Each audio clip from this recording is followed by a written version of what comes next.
Rosalinda. Fedra, bakit ganyan ang tanong mo? Patawad, tita. Sabi nila, dun sa pinagmulan ng sunog na tagpuan ang bangkay niya. Kaya naman imposible na daw na makilala pa ang bangkay. Oo. Ganun nga ang nangyari. Paano ka naman nakakasigurado na siya nga yun? Siya nga ba talaga yun, tita? Siyempre, siya talaga yun. Nakalibing na ang bangkay niya.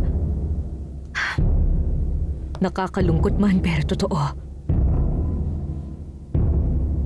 Sandali, bakit bigla kang naging interesado tungkol sa pagkamatay ni Rosalinda? Bakit, Fedra? May dahilan ka ba kaya mo yan tinatanong sa akin ngayon? Miserias! Andito ka ba? Clarita, ang tagal na panahon ko nang hindi nakikitang umuwi dito si Miserias. Ano na kayang nangyari? Isa lang ang pwede nating isipin, Angustias. Kung nahuli na siya ng mga polis, siguradong hindi na siya makakatakas.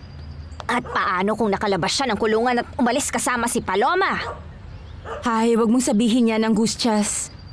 Siguro naman sasabihin sa atin ni Alex kapag nangyari yon. At saan naman niya tayo tatawagan para sabihin sa atin wala naman tayong telepono? Oo nga naman, tama ka dyan.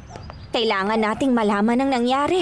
Eh kung ganun, tawagan na natin si Alex. Tama ka dyan, Clarita. Tara na, halika. Ano namang dahilan ang meron ako? Hindi ko rin alam.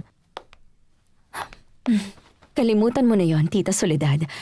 Aminado ako na wala sa lugar ang tanong ko. Hindi lang kasi mawala sa isipan ko ang tungkol sa bagay na yon. Nakakapagtaka lang naman kasi talaga kaya nagdududa talaga ako, tita. Huwag ka nang magduda pa, Fedra. Isa yung trahedya na walang kahit sinong kayang pigilan. At nakasama ang kawawa kong anak sa mga biktima. Kung tutuusin,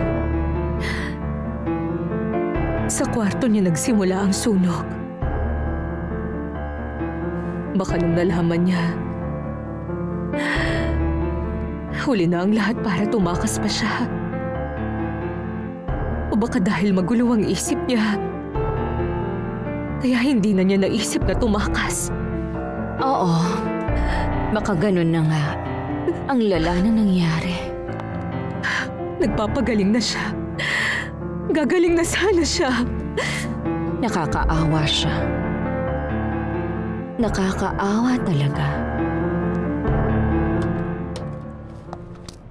Hello? Sino tong kausap ko? Si Socorrito ito, ang katulong ni Senyor Alex. Ako nga pala si Clarita, kaibigan ni Paloma. Ano kasi, itatanong ko lang kung alam niyo ba ang nangyari sa walang iyang si Miserias. Kasi hindi pa rin siya umuwi dito eh. Huwag mong sabihin na sinama niya ulit si Paloma. Hindi niya siya kasama.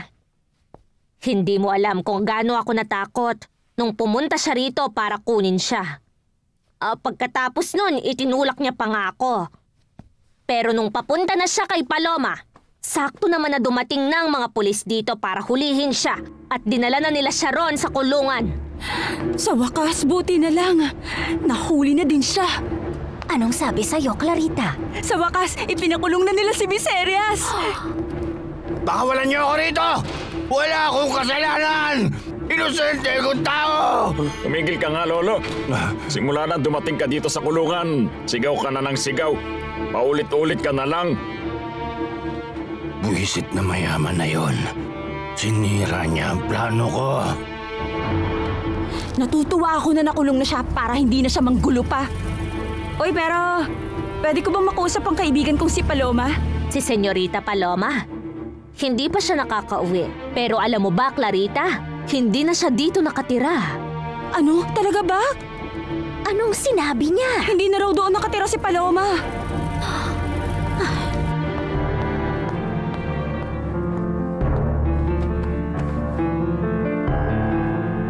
Walang duda.